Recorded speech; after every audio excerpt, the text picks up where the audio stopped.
Huh. Well, that's weird. Why would the top one be a millimeter bigger than the bottom one? Well, so much for that. What one can do is just take the grinder and touch the end off here. Just a bit touch for what's needed. Seems weird, one ring being a little wider in circumference than the other ring.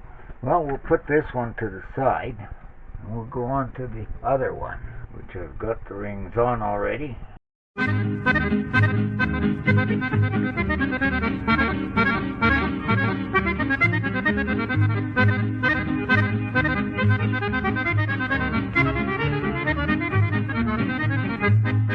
See what this one tells us.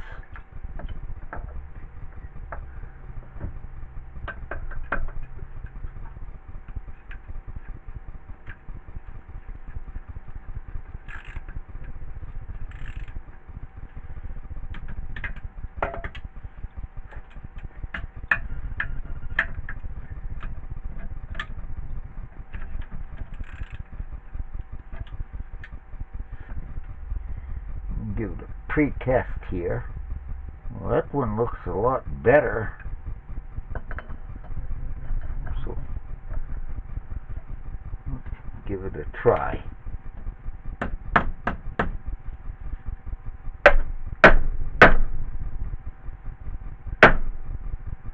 Nope, catching yet. Son of a gun.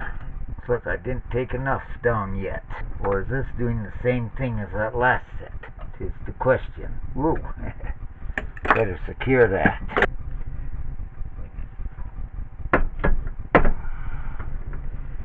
I hope I don't have to wait another 2 weeks for new rings. This is really delaying me.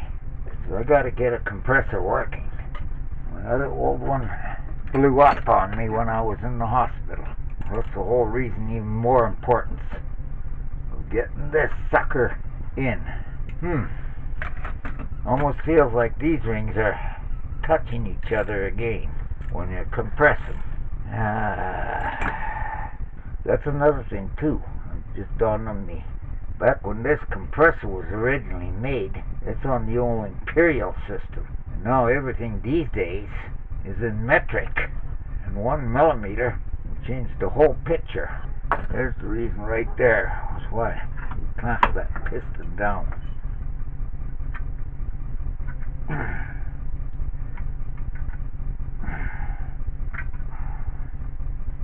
Okay, that is the problem.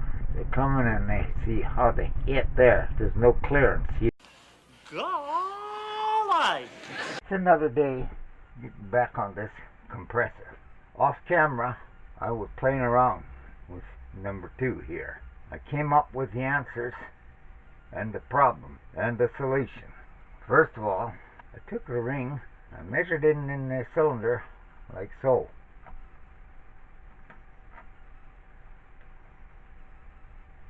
Checked my gap here, and I found the rings exactly like you seen in the previous video, closed.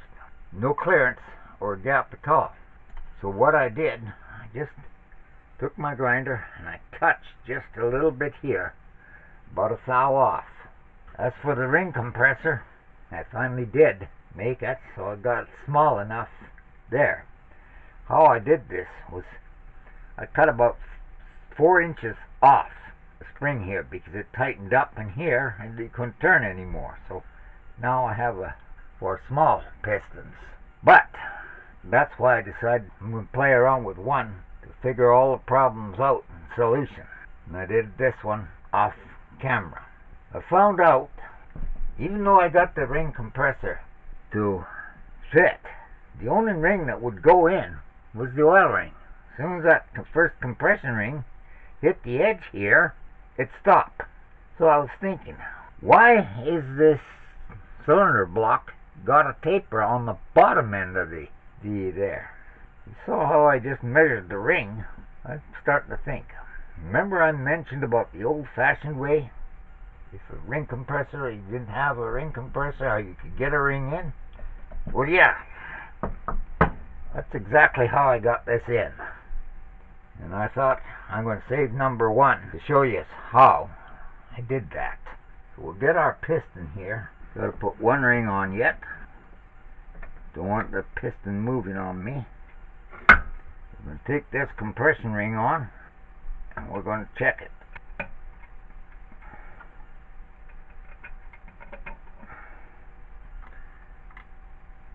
The same thing. Got to take a bow off. Okay, I think I got this one done already. We know we gotta take a thou off of that. This one's good. Okay, so we'll put this one on.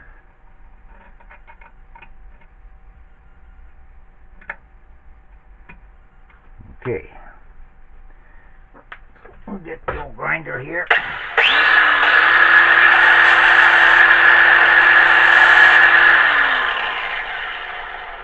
Double check.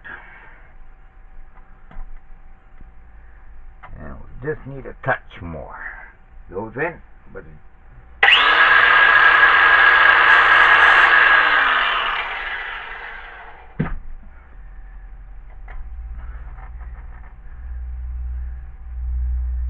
goes in, but just touches the farther up we go with it.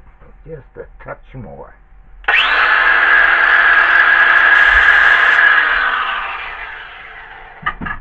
That's perfect. Okay, now comes the fun of putting this one on. With my little pick. To get this extending piece off. This can be a real struggle. I'm going to turn the camera off while I struggle with this. Okay, well I went ahead, I got it up. I went ahead and put the ring on. So we're ready to put this in. Once again, we dunk into that, lay it down here. There's a little bit of a taper. We get our screwdriver and we tap the ring in. First I gotta see what I'm doing.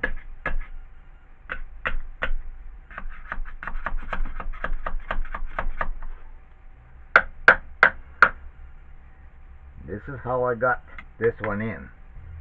See, that's number 1.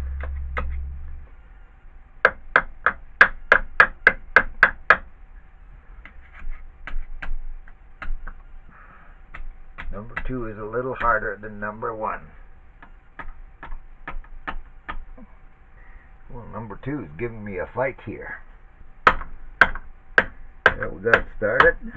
Very gently do this. Okay, we're down to the oil ring. I thought we were in. Not quite.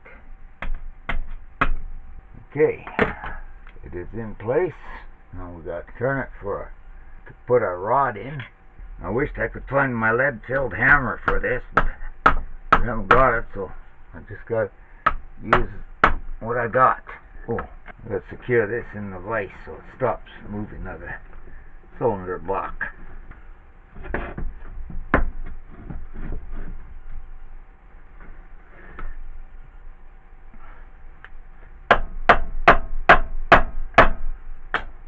Oops, we don't want that. We want it nice and straight. There we are. We're going to start it in.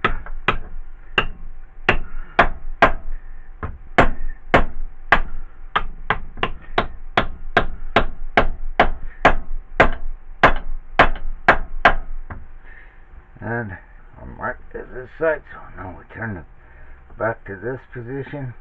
Bring the rest of it down. It shouldn't be this tight, but it's tight.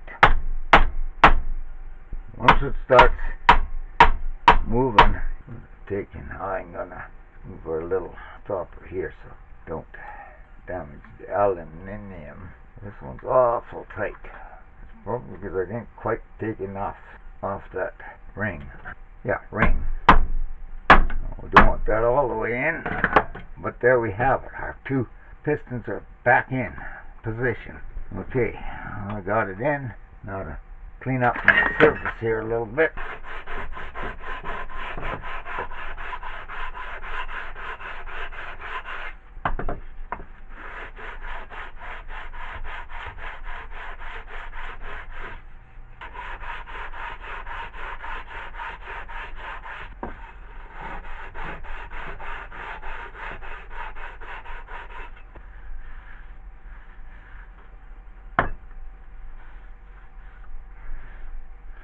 Okay, that's the cylinder block base cleaned up, ready to go back on.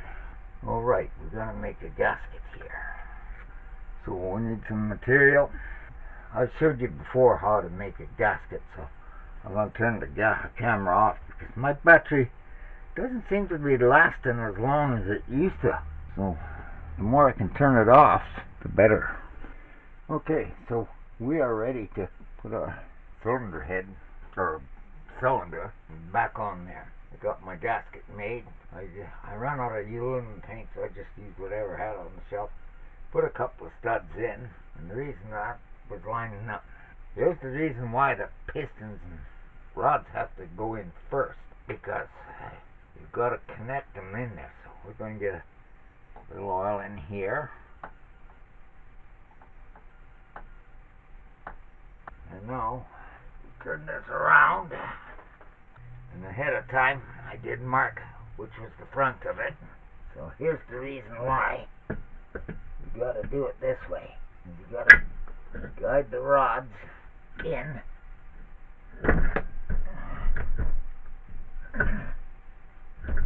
So they drop there onto the crank.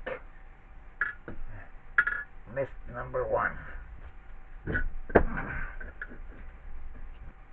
Got number one sitting on. Now we'll turn this around so it follows suit and brings us into number two.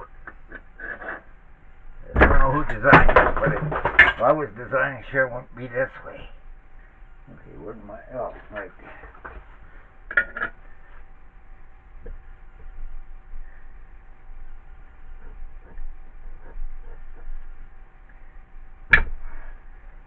What I'm doing is spinning it around to line up the rods to drop on the crank. Okay. Now, if I can find my bolts, it's been a while since I took it apart. So we've got to figure all the bolts out. Bolt these two pieces together. Get rid of some of the garbage here.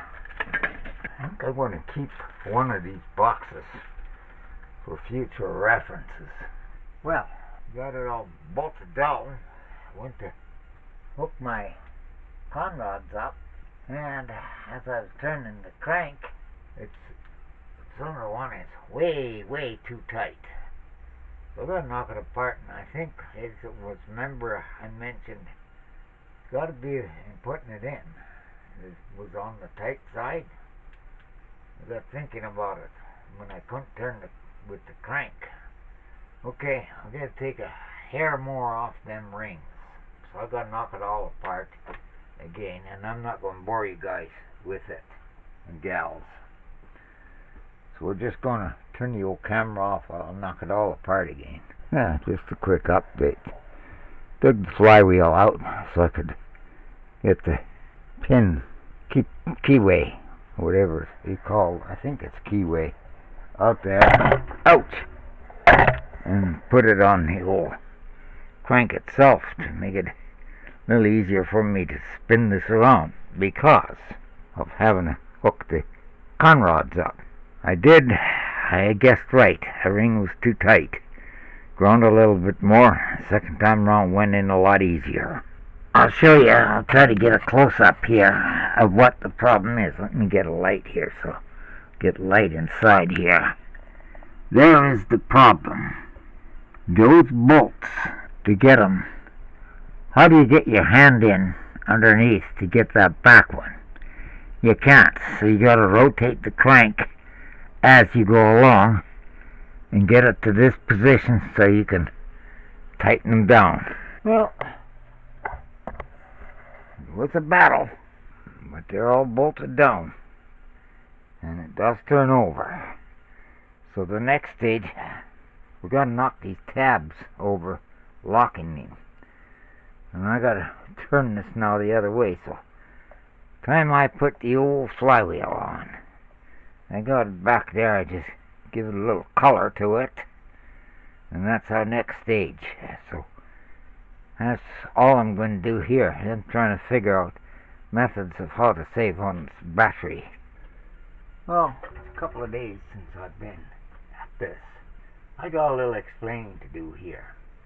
If you remember, I said how important it is to mark your rods when you're taking pistons out. I'm going to shine a light down in here and see if we can't. I don't know if this will show, but my initial marks on my rod for cylinder number 2 is here and here when I took it apart. Now, this is why it's so important to make these marks when you go to put it together. And this is where I wasn't thinking very good. Remember, I figured out how to get the pistons in from the bottom in that way by knocking the wrist pin out.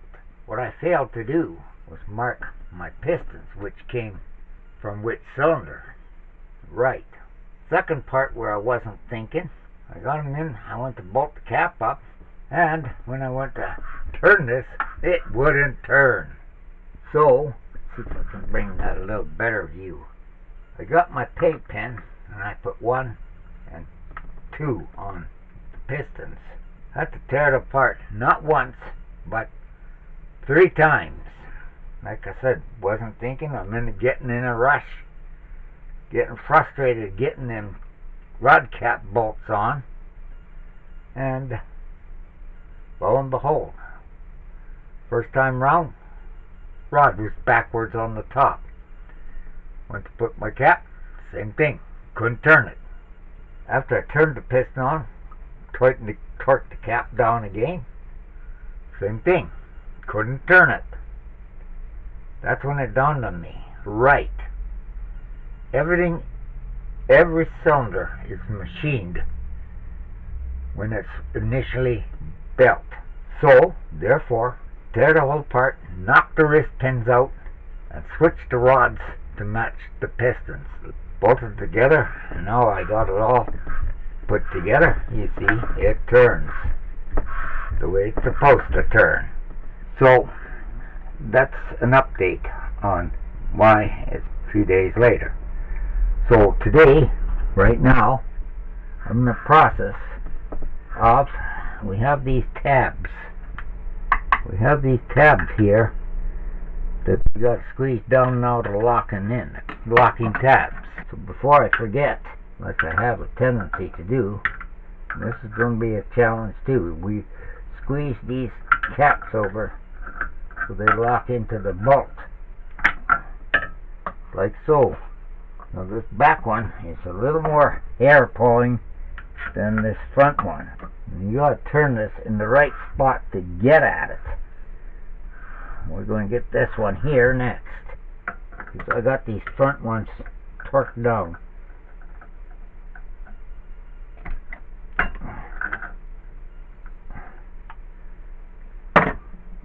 Okay, we got 2 left. I'm not going to bother with them, but they're going to be more of a challenge because I may have to use a screwdriver or make a rig to get at the back ones, because there's just enough room to get your hand in there.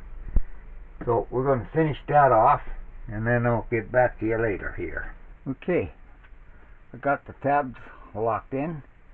Time for the head.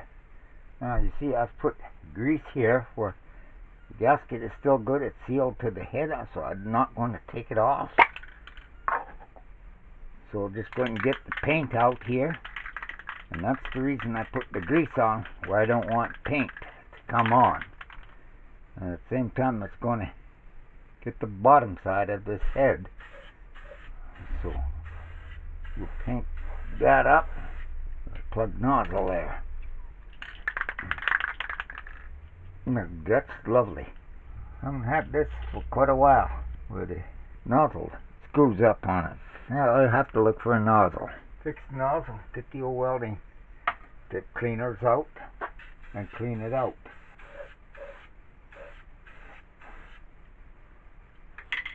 This is one of the reasons why you, when you're done, turn the can upside down, run it, clean the tip off before putting it away.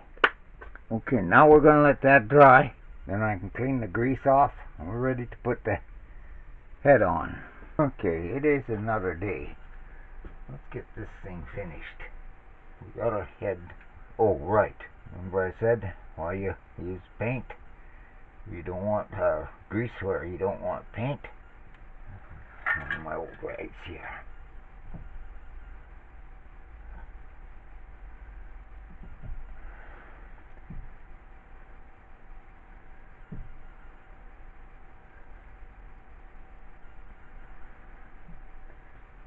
Okay. Now, these are our valves.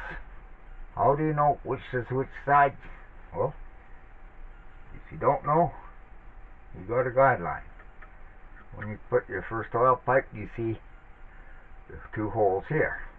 So the first thing to do is bolt this down. And here we have 4 short bolts.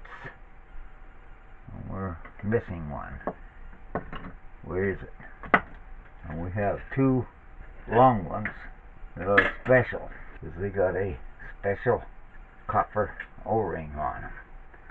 Those 2 go in the center here. We go to grab our 13mm wrench. 1/2 inch is the same thing.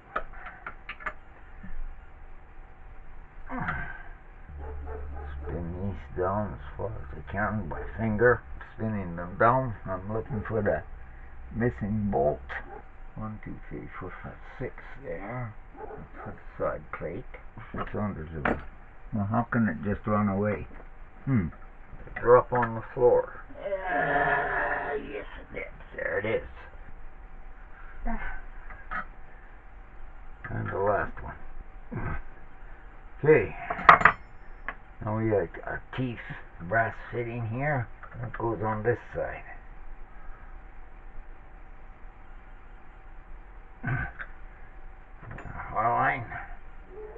Line it up. Very important, especially with brass. You get these started with the finger before tightening. A little bit of a struggle. There we are.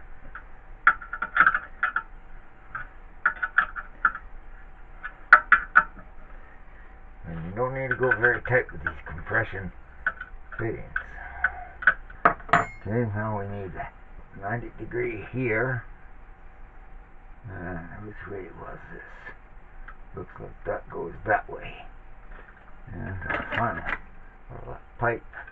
I figured I'd have to, because this was folded here so badly, I had to kind of repair it. And now we gotta shape it to get it to fit here.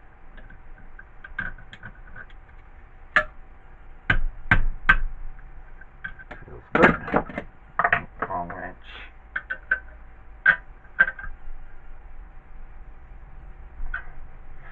Okay. Last item is a side cover. I'm trying to remember where. Over there. And that's these bolts here.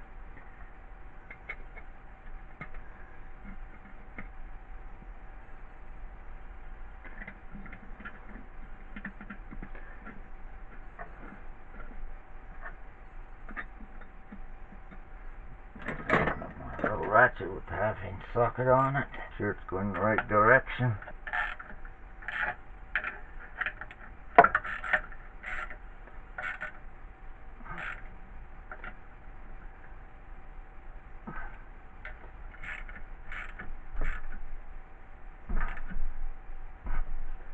Okay, get our oil here.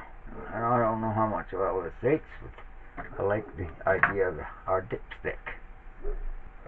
Oh, went to shift positions and that was a boo-boo that we don't want. We'll wipe it before it spreads.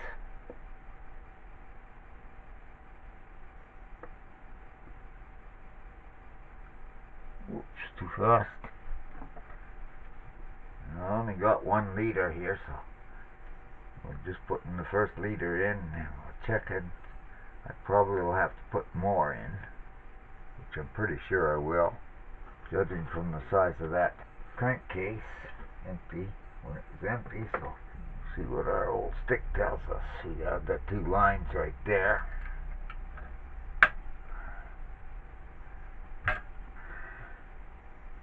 Oh, by golly, one was enough. At the top line.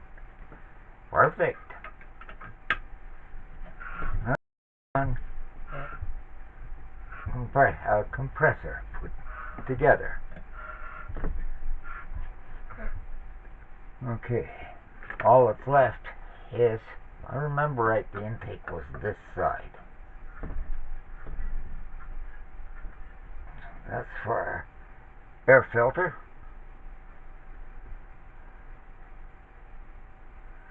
And there we have it. Now, all we have to do now is figure out our mounting for the final stage. So that's all back together, and that'll do it for this video. Well, thank you for watching. Don't forget to subscribe, like, share, and I still do have a lot of stickers. So if you want stickers, reach out to me. Information's down below. We'll say adios.